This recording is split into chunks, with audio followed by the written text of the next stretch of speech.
नमस्कार दोस्तों, स्वागत है आपका हमारे यूट्यूब चैनल पर जो आपको रखे देश और दुनिया की तमाम बड़ी खबरों से जोड़कर। अगर आप चाहते हैं देश और दुनिया की तमाम बड़ी खबरें सबसे पहले आप तक पहुंचे तो DJIT को सब्सक्राइब करें। तो चलिए आज वीडियो शुरू करते हैं। बिहार या पटना से यदि रोज बिजली जा रही है तो यह अपडेट महत्वपूर्ण है। काफ़ी समय से बिजली की कमी पर चर्चा चल रही थी। अब सरकार ने नए विद्युत उपकेंद्र परियोजनाओं को मंजूरी दे दी है। काम शुरू होगा और आने वाले दिनों में बिजली कटौती कम होने की उम्मीद है। दिल्ली में सेंट्रल दिल्ली से यातायात से लोगों का धैर्य तोड़ दिया था। रोज जाम और देरी का सामना करना पड़ रहा था। अब सड़क चौड़ीकरण योजना को स्वीकृति मिल गई। काम चरणबद्ध तरीके से होगा। दैनिक आवागमन का समय धीरे धीरे कम हो सकता है। उत्तर प्रदेश में नोएडा से मेट्रो में देरी को लेकर लोग सवाल उठा रहे थे। परियोजना का काम धीमी गति से चल रहा था। अब समय सीमा संशोधित की गई और कार्यबल बढ़ाया गया। इससे मेट्रो विस्तार को गति मिल सकती है। मुंबई में अंधेरी से व्यस्त समय में लोकल ट्रेनों की भीड़ नियंत्रण से बाहर हो रही थी। अब कुछ अतिरिक्त लोकल ट्रेनें जोड़ी गई है। प्लेटफॉर्म की भीड़ कम होगी। कार्यालय जाने वालों को राहत मिलेगी। हरियाणा में गुरुग्राम से नौकरियों को लेकर युवाओं का दबाव साफ दिख रहा था। अब नया कौशल विकास केंद्र घोषित किया गया। प्रशिक्षण उद्योग से आवश्यकताओं के अनुसार होगा। इससे रोजगार अवसर बेहतर होंगे। बिहार में गया से सरकारी विद्यालयों की स्थिति को लेकर काफी चिंता शिकायत थी। अब मरम्मत और उन्नयन योजना को मंजूरी मिल गई। कक्षाओं और सुविधाओं में सुधार होगा और छात्रों को शिक्षण वातावरण मिलेगा। दिल्ली में दक्षिण दिल्ली से पानी की आपूर्ति के समय को लेकर रोज भ्रम बना था। अब जल बोर्ड ने निश्चित समय सारणी जारी कर दी। आपूर्ति पुनर्वियोग होगी। निवासियों को दैनिक योजना बनाना आसान होगा। उत्तर प्रदेश में कानपुर से हाल ही की दुर्घटना सुरक्षा पर गंभीर सवाल उठ खड़े हुए हैं। अब उद्योग सुरक्षा ऑडिट का आदेश दिया गया। नियम सख्त होंगे। श्रमिकों की सुरक्षा पर सीधा प्रभाव है।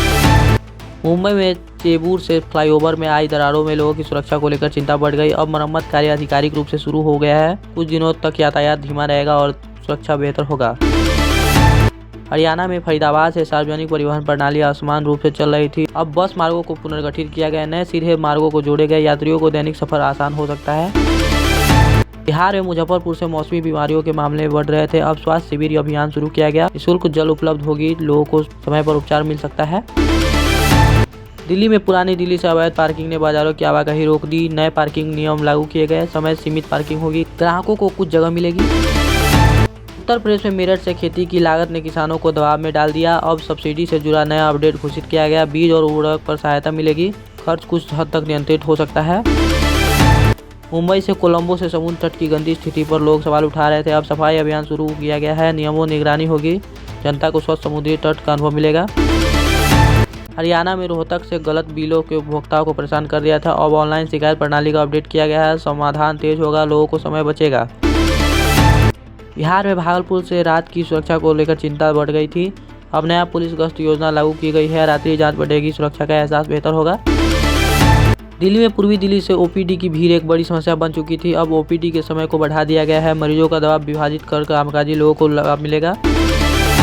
उत्तर प्रदेश में लखनऊ से स्मार्ट सिटी परियोजना धीमी गति से चल रही थी। अब सख्त समीक्षा के बाद समय सीमा कड़ी कर दी गई है। निगरानी बढ़ेगी। विकास कार्य को गति मिल सकती है। मुंबई में पवई से हाल की आग की घटनाओं के बाद लोगों को सतर्क कर दिया गया है। अब अग्नि सुरक्षा ऑडिट शुरू हो गया है।